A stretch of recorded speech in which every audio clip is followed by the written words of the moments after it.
अनुवाद बनाने के लिए शब्द रूप याद रहना बेहद जरूरी है। सब लोग ध्यान देना अपना बोर्ड पे। सबसे पहले बताते हैं बालक अकारांत पुल्लिंग शब्द रूप ये है क्या, इस पे चर्चा करते हैं, फिर आगे जानेंगे। तो बालक अकारांत, अकारांत क्यों है? अकारांत आक्रांत क्या होता है ये समझो। बालक लास्ट में आता है, किसका उच्चारण होता है? अ का। बालक क आता है, ठीक है। लता आ आता है।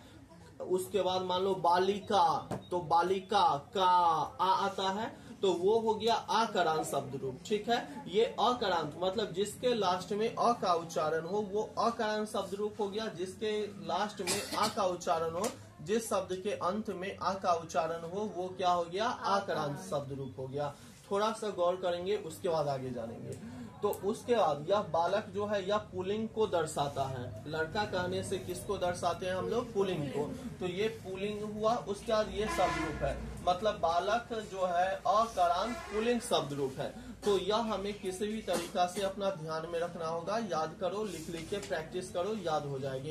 एक बार सब लोग पढ़ोगे, इसका उच्चारण याद हो जाए तो तुम लोग इसको याद करोगे, लिख लिख करके याद करोगे, याद हो जाएगा। ऐसे याद रटने से याद नहीं होगा, प्रैक्टिस करने से। सब लोग एक बार पढ़ोगे। बालकः बालकौ बालकाः, बालकम बालकौ बालकान, बालकेन बालकाभ्याम बालकै, बालकाय बालकाभ्याम बालकेभ्यः, बालकात बालकाभ्याम बालकेभ्यः, बालकस्य बालक्योः बालकानां, बालके बालक्योः बालकेषु, हे बालक हे बालकौ हे बालकाः। क्लियर हुआ? इसके बाद जो है हम तुमको बालक शब्द रूप के अनुसार, मतलब वैसा चीज जो जिसका लास्ट जो है अ पर समाप्त हो। जैसे गज, गज मतलब हाथी। मोहन, मोहन तो किसी लड़का का नाम है, मोहन। न आता है, न अ का उच्चारण होता है, तो जिसका उच्चारण अ पे समाप्त हो, समझ गया? आ हुआ पुल्लिंग को दर्शाता हो, तो वो सब शब्द रूप जो है किसके अनुसार चलेगा? बालक के अनुसार। जैसे हम तुमको जो है गज या मोहन या राम किसी एक का लिख के बता देते हैं। कहो किसका लिख दे? शब्द रूप किसका लिख दे? गज का। तो गज मतलब होता है क्या? हाथी। गज मतलब क्या होता है? हाथी। हम जानेंगे गज शब्द रूप। अभी तुम लोगों से एक लिखवाएंगे भी, गौर करना। गज शब्द रूप किसको लिख रहे हैं? गज शब्द रूप को। इधर लिख देते हैं हम सबसे पहले विभक्ति। गौर करेंगे, ये हो गया एक वचन,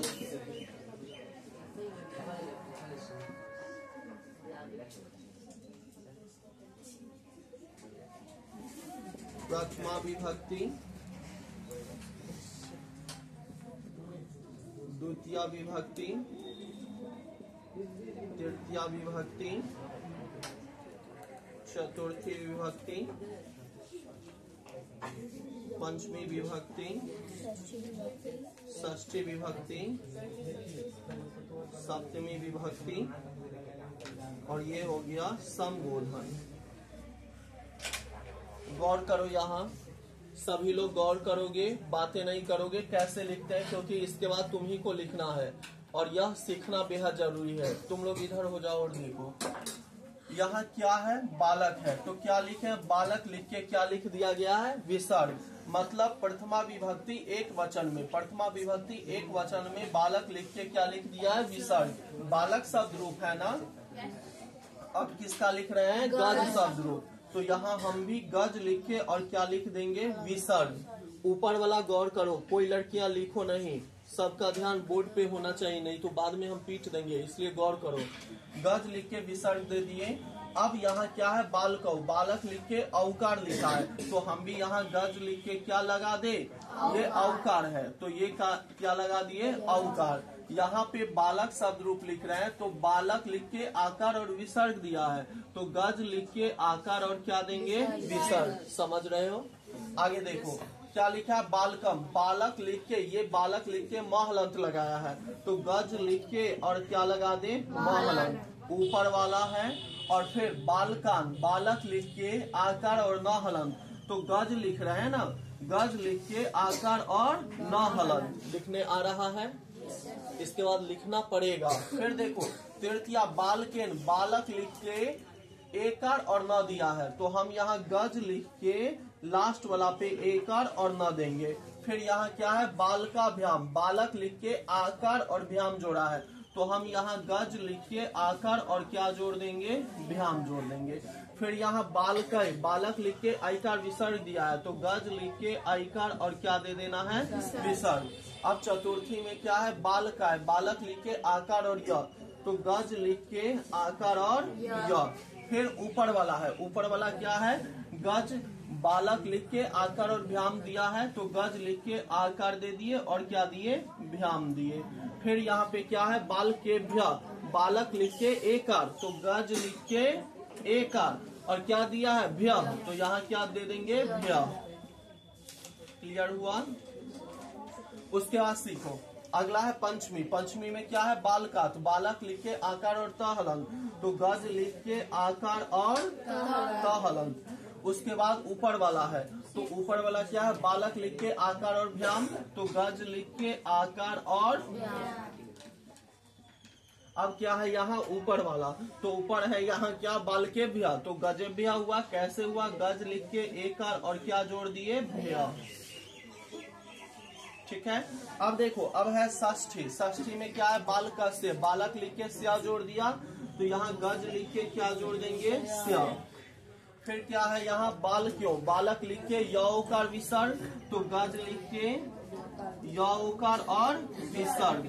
उसके बाद क्या है बाल का नाम, बालक लिख के आकार और नाम, तो गज लिख के आकार और क्या देंगे नाम। ठीक है। उसके बाद सप्तमी, सप्तमी में क्या है बाल के, बालक लिख के एकार दिया है, तो गज लिख के क्या दे देंगे एकार। उसके बाद ऊपर वाला, तो ऊपर वाला दे दिए बाल के सु, बालक लिख के एकार और सु, तो गज लिख के एकार और क्या दिए सु। और संबोधन, संबोधन तुम लोग अपने से लिख सकते हो, ऊपर वाला है विसर्ग हटा के हे बालक, तो लिखेंगे क्या हे गज, हे गज। उसके बाद है यहाँ हे बालको, सेम है, तो हे लगा के हे गजौ लिख देंगे। उसका जो ये है वही है, तो लिख देंगे हे गजा। क्लियर हुआ। संबोधन स्वयं तुम लोग लिख लोगे। तो अब बताओ किस किस को आ गया लिखने। अच्छी बात है, एक बार इसको पढ़ लेते हैं तब देंगे एक लिखने के लिए। पढ़ो गजह गजौ गजाह, गजम गजौ गजान, न हलंत लिखे है, ठीक है ना। उसके बाद है गजेन गजाभ्याम गजई, गजाए गजाभ्याम गजेभ्य, गजात गजाभ्याम गजेभ्य, गजस्य गजयोः गजनाम, गजे गजयोः गजेसु। सबको आ गया लड़का में। अब देंगे बन जाएगा। अभी तुमको बनाना है दो शब्द रूप, एक मोहन और दूसरा राम, मोहन और राम, इसी प्रकार बनेगा, हो जाएगा। फास्ट में सब लोग बनाएंगे और बातें नहीं करेंगे, सभी लोग गौर करेंगे, बातें नहीं करो। अब जिसको नहीं आता है ध्यान से थोड़ा सा यहाँ देख लो तो तुमको आ जाएगा बनाने। और ये हर हाल में 7 दिन का समय है, 7 दिन में प्रत्येक दिन इसको लिखना घर पे, बालक शब्द को ही लिखना, क्योंकि तुमको यहाँ सेट करने आ गया है। जब हम अनुवाद देंगे तुम उस समय आसानी से सेट कर लोगे। हमें यह पूरे अच्छा से रटे हुए हैं, अच्छा से यह हमें ध्यान में है, तो हमसे अनुवाद फास्ट में बन जाता है। तुम भी अनुवाद यदि फास्ट में बनाना चाहो, 7 दिन का समय है, यह तुम अच्छा से जो है लिख करके अभ्यास करना। रटने से नहीं याद होगा, लिख लिख करके दिमाग में बैठाना कि प्रथमा विभक्ति में ये होता है, द्वितीय विभक्ति में ये होता है, तब याद हो जाएगा। बात समझ में आ गया। सभी लड़कियां गौर करो, हम सिर्फ एक ही लिखते हैं मोहन शब्द रूप। जिसको नहीं आता है फिर से देख लो। क्या है बालक है तो बालक लिख के क्या दे दिए हैं विसर्ग, तो किसका लिख रहे हैं? मोहन का। तो मोहन लिख के क्या लिख दोगे? विसर्ग। अब क्या है? बालकौ, बालक लिख के औकार, तो लिख देंगे मोहन लिख के क्या? औकार। फिर बालका, बालक लिख के आकार और विसर्ग, तो मोहन लिख के आकार और विसर्ग। पहला लाइन में कोई समस्या है? प्रियांशु गौर करो। बालकम, बालक लिख के महलंत, तो यहाँ मोहन लिख के महलंत। न देने का मन है तो ऊपर अनुस्वार दे सकते हैं, ऊपर वाला लिखना है। फिर क्या है? बालकान, बालक लिख के आकार और न, तो मोहन लिख के हम लिखेंगे आकार और न हलंत। फिर है यहाँ बालकेन, बालक लिख के एकार और न दिया है, तो हम लिखेंगे मोहन लिख के और क्या लिख दे यहाँ? एकार और न। उसके बाद बालका भ्याम, बालक लिख के आकार और भ्याम, तो लिखते हैं मोहन लिख के आकार और भ्याम। ठीक है। उसके बाद बालकई, तो लिखेंगे मोहन लिख के, बालक लिख के आकार और विसर्ग, तो मोहन लिख के आकार और विसर्ग। अब है बालकाय, बालक लिख के आकार और य दिया है, मोहन लिख के आकार और य ऊपर वाला। फिर यहाँ बालके ब्या, बालक लिख के एकार और भ्या है, तो यहाँ लिखेंगे हम मोहन लिख के एकार और क्या दे देंगे? भ्या दे देंगे। ठीक है, भ्या दे देंगे। उसके बाद फिर है पंचमी में है बालकात, बालक लिख के आकार और तहलन, तो यहाँ पे लिख देंगे मोहन लिख के आकार और तहलन, ऊपर वाला ऊपर वाला। क्लियर हुआ? बालका से, बालक लिख के स्या दे दिया, तो यहाँ लिखेंगे मोहन लिख के क्या दे देंगे? स्या। उसके बाद है बालक्यो, बालक लिख के यौकार, तो मोहन लिख के यौकार और उसके बाद विसर्ग। फिर है बाल का नाम, बालक लिख के आकार और नाम, तो मोहन लिख के आकार और नाम। ठीक है। अब देखो यहाँ बाल का नाम, मोहना नाम। अब सप्तमी में है बाल के, बालक लिख के एकार, तो मोहन लिख के। फिर है ऊपर वाला और उसके बाद है बाल के सु, बालक लिख के एकार और सु, तो मोहन लिख के। क्लियर हुआ? एक बार सब लोग पढ़ लो ताकि पढ़ने आ जाएगा। गौर करेंगे। मोहनाह मोहनाऊ मोहनाह, मोहनम मोहनाऊ मोहनान, मोहनेन मोहनाभ्याम मोहनई, मोहनाए मोहनाभ्याम मोहनेभ्यः,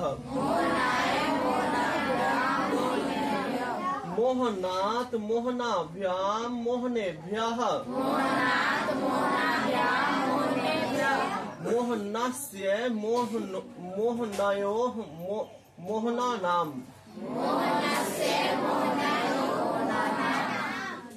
मोहनस्य मोहनयोः मोहनानाम्, मोहने मोहनयोः मोहनेषु। एक चीज समझ लो, इसका महत्व समझ लो ताकि तुम लोग याद करके आओगे। हम एक अनुवाद के माध्यम से दिखा देना चाहते हैं। ठीक है। कारक के कर्ता चिन्ह समझ लो, ये भी याद कर लेना। कारक का चिन्ह, कारक का चिन्ह थोड़ा सा गौर कर लेंगे। कर्ता ने कर्म को करण से संप्रदान को के लिए अपादान से संबंध का के किनारे, उसके बाद है संबंध का के किनारे रे, का के किनारे रे। अधिकरण में अधिकरण में पर संबोधन हे हो अरे अजी, संबोधन हे हो अरे अजी, हे हो अरे अजी। थोड़ा सा गौर कर लो, क्योंकि तुम लोग सोचोगे कि सर ऐसे ही लिखवाए हैं, यह तुमको समझ में अभी आ जाएगा। ठीक है, गौर करो। मोहन का भाई, मोहन का भाई विद्यालय जाता है, विद्यालय जाता है। तुम लोग तो अगर मोहन विद्यालय जाता है तो बना दोगे मोहना विद्यालयम गच्छति, आसानी से।